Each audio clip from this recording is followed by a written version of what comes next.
Baik, saya akan melanjutkan untuk perhitungan harga pokok produk part yang kedua. Setelah part yang pertama atau bagian pertama saya menjelaskan tentang materi perhitungan harga pokok produk dengan metode full costing dan variable costing. Nah, sekarang kita akan bahas tentang kasusnya atau contoh implementasinya perhitungan harga pokok produk dengan metode full costing dan variable costing. Di sini dalam kasus ini saya sudah memberikan atau menyediakan kasusnya perusahaan yang memproduksi roti coklat, di mana pada bulan Februari 2022 perusahaan tersebut akan menghasilkan atau merencanakan memproduksi sebanyak 5.600 buah roti. Untuk membuat roti tersebut, bahan baku yang dibutuhkan adalah ada tepung terigu, ada telur, ada coklat dengan bahan baku yang dibeli masing-masing adalah sudah tersaji di sana, kemudian harga per satuannya atau per kilogramnya juga sudah ada. Dari bahan baku yang dibeli tersebut ternyata tidak semuanya digunakan, tapi hanya sebagian saja yang digunakan. Ini adalah penggunaan bahan baku dari masing-masing, mulai dari tepung terigu, telur, dan coklat. Kalau kita lihat ini adalah yang dibeli, kemudian ini adalah yang digunakan. Berikutnya adalah upah tenaga kerja, di mana setiap menghasilkan satu buah roti, tenaga kerja akan mendapatkan upah sebanyak 1.500 rupiah untuk upah tenaga kerja. Kemudian untuk biaya overhead pabrik, ada biaya overhead pabrik variabel yaitu 2.000 rupiah per satu buah roti. Kemudian biaya overhead pabrik tetap 3.500.000. Sedangkan biaya administrasi dan umum variabel adalah 5 juta dan yang tetap adalah 4.500.000. Kemudian biaya pemasaran variabel 3.500.000 dan yang tetap ada 2.200.000. Laba yang diharapkan oleh perusahaan adalah 75% dari harga pokok produk, sedangkan pajak adalah sebesar 15%. Nah, dari 5.600 produk yang dihasilkan, ternyata yang terjual adalah 5.500. Dari data tersebut di atas, diminta untuk menentukan harga pokok produk, kemudian laporan biaya produksi, dan juga laporan laba rugi dengan menggunakan metode full costing dan variable costing. Yuk, mari kita selesaikan kasus ini. Oke, kita akan menjawab yang pertama terlebih dahulu, yaitu metode full costing. Di sini metode full costing adalah yang sudah saya jelaskan di bagian pertama, yaitu seluruh biaya produksi digunakan untuk menghitung HPP tanpa memisahkan atau tanpa memperhatikan apakah biayanya tetap ataupun biaya variabel. Oke, ini adalah bahan baku yang digunakan, yaitu untuk tepung terigu, kemudian telur, dan juga coklat. Nah, masing-masing setelah dihitung berdasarkan harga belinya, maka ini adalah biaya-biaya yang dikeluarkan untuk bahan baku yang bersangkutan. Total biaya bahan baku yang digunakan adalah 31.142.500. Kemudian untuk biaya tenaga kerja, tadi adalah per satu buah roti, upahnya adalah 1.500, sementara jumlah yang dihasilkan adalah 5.600, sehingga biaya produksi untuk biaya tenaga kerja adalah 8.400. Biaya overhead pabrik variabel tadi adalah per satuan roti adalah 2.000, roti yang dihasilkan adalah 5.600, sehingga untuk BOP variabel adalah 11.200. Sedangkan biaya overhead pabrik tetap itu ada 3.500. Jadi total harga pokok produk untuk menghasilkan sebanyak 5.600 roti adalah 54.242.500. Selanjutnya adalah menghitung harga pokok produk per unitnya. Karena adalah biaya yang dikeluarkan untuk menghasilkan sebanyak 5.600 buah roti, maka untuk menentukan HPP per unitnya adalah total biaya produksi yang dikeluarkan dibagi dengan unit yang dihasilkan, sehingga harga pokok persatuan adalah 9.686. Ini artinya adalah untuk menghasilkan satu buah roti, maka biaya yang dikeluarkan adalah atau biaya produksinya adalah 9.686 rupiah. Oke. Selanjutnya, nah ini adalah membuat laporan biaya produksi. Di sini laporan biaya produksi dimulai dengan biaya produksi terlebih dahulu, yang diambil dari perhitungan harga pokok produk tadi, nilainya adalah 54.242.500, kemudian ditambah dengan biaya non produksi. Nah, seperti tadi saya sampaikan dan di bagian pertama saya sampaikan bahwa di Full costing ini tidak membedakan biaya tetap dan biaya variabel. Jadi ini seluruh biaya digunakan. BOP tetap dan BOP variabel, kemudian ini adalah biaya non produksi yang tetap dan variabel, baik itu administrasi dan pemasaran seluruhnya dijumlahkan. Sehingga jumlah biaya produksinya totalnya adalah 69.442.500. Oke. Nah, tadi dikatakan di dalam kasus ini bahwa perusahaan mengharapkan keuntungan sebesar 75% dari harga pokok produk. Nah, sehingga ini adalah menentukan harga jualnya.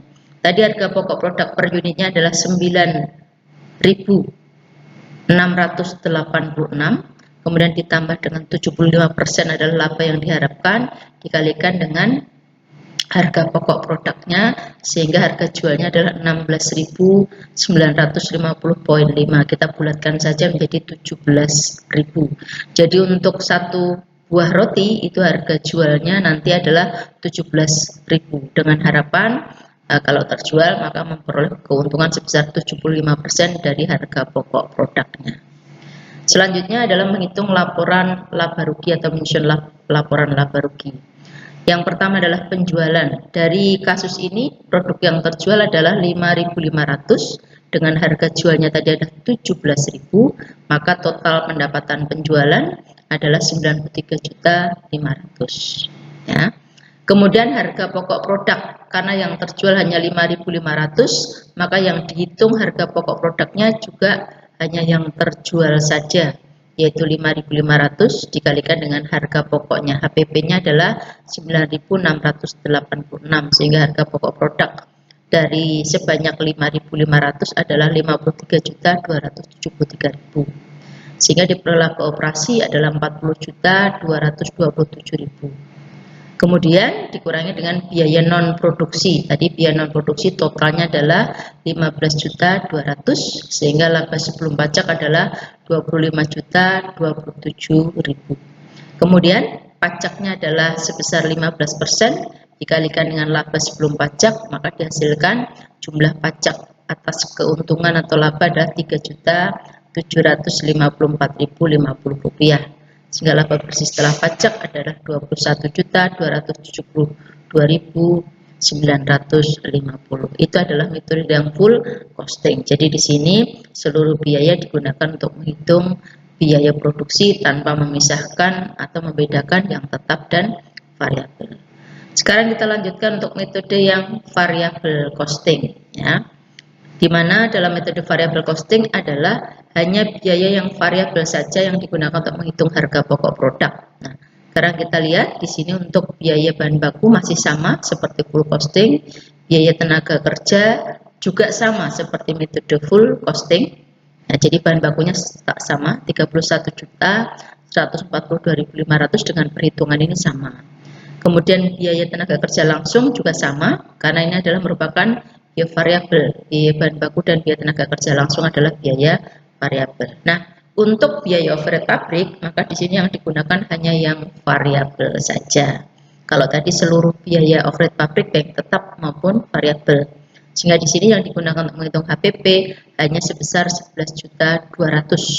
Sehingga total harga pokok produknya adalah 50.742.500. Jadi untuk menghasilkan sebanyak 5.600 unit atau buah roti, kalau menggunakan metode variabel costing adalah 50.742.500. Kemudian kita akan menghitung harga pokok produk per unitnya, sama seperti metode full costing, total biaya dibagi dengan jumlah unit yang dihasilkan. Sehingga dengan metode variabel costing hasilnya adalah 9.061. Kalau Anda lihat dibandingkan dengan metode variabel costing, maka ada perbedaannya yang cukup signifikan. Ini adalah untuk yang metode full costing. Oke. Berikutnya, setelah kita menentukan harga pokok persatuan, maka kita akan menghitung atau menyusun laporan biaya produksi. Intinya sama, menyusun laporan biaya produksi, yang membedakan adalah tadi penyajiannya. Di sini ada pemisahan antara biaya tetap dan biaya variabel. Untuk biaya produksi variabel, kita ambil dari perhitungan harga pokok produk. Kemudian biaya non produksi, ini yang dipisahkan lebih dulu adalah biaya non produksi variabel. Tadi di kasusnya sudah ada penjelasannya berapa yang variabel. Kemudian biaya administrasi dan umum juga yang variabel dulu, sehingga ada total biaya non produksi yang variabel. Kemudian di sini adalah biaya tetap. Nah, biaya tetap ini adalah seluruh biaya tetap, termasuk di dalamnya adalah biaya overhead pabrik. Jadi di sini ada biaya overhead pabrik yang tetap, biaya administrasi dan umum yang tetap, biaya pemasaran tetap, sehingga ini adalah total biaya tetapnya. Oke, nah sehingga kalau dijumlahkan seluruhnya, maka ini adalah total biaya produksi 69.442.500. Kalau kita lihat jumlah total biaya produksi yang metode full costing maupun metode variable costing sama. Ini ada variable costing, ya. Kemudian ini adalah yang full costing, sama hasilnya. Yang membedakan adalah dalam penyajiannya, ya. Jadi ini yang full costing, kemudian ini yang variable costing sama. Cuma di sini bedanya. Oke. Kemudian kita akan menentukan harga jualnya. Ya. Harga jualnya sama, yaitu harga pokok produk persatuannya tadi 9.061 ditambah dengan 75% keuntungan yang diharapkan dikalikan dengan HPP-nya, sehingga di sini harga jual per satu buah roti adalah 15.856,75. Kita bulatkan saja menjadi 16.000. Kalau tadi 17.000, ini 16.000. Berikutnya adalah laporan laba rugi. Sama di sini penjualannya adalah 5.500 roti dikalikan dengan harga jualnya di sini ada 16.000. Ada nilai penjualannya 88 juta. Kemudian harga pokok produk persatuannya adalah 9.061 rupiah dikalikan dengan yang terjual. Totalnya adalah 49.558, sehingga laba operasinya adalah 38.412.000. Kemudian di bawahnya sama, hanya di sini penyajiannya saja. Biaya non produksi variabel. Nah, kalau kita lihat maka dari sini, ya. Mau dirinci seperti ini boleh, mau langsung biaya non produksi variabel hanya jumlahnya di sini juga tidak apa-apa. Tergantung dari bagaimana penyajiannya, apakah akan dirinci ataukah hanya, kalaupun tidak dirinci di laporan biaya produksi sudah dirinci atau di breakdown. Kemudian biaya tetap sama, mau dirinci seperti ini tinggal di impor dari laporan biaya produksi atau langsung jumlah akhirnya saja di sini tidak masalah di laporan laba rugi.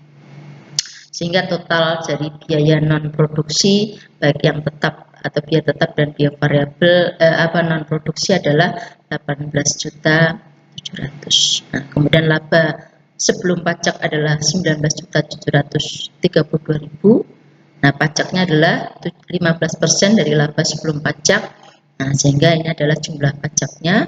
Maka laba bersih setelah pajak adalah 16.755.100. Nah, kalau kita bandingkan dari hasil yang full costing, maka di sini labanya lebih besar. Kenapa lebih besar? Karena harga jualnya dia juga lebih tinggi.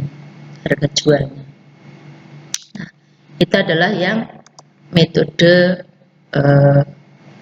variable costing. Nah, kalau kita lihat perbedaan utamanya adalah pada saat menghitung harga pokok produk, yang kemudian harga pokok per unitnya berbeda, kemudian harga jualnya berbeda, sehingga ketika menghitung atau menyajikan dalam laporan laba rugi, laba setelah pajaknya pun menjadi berbeda.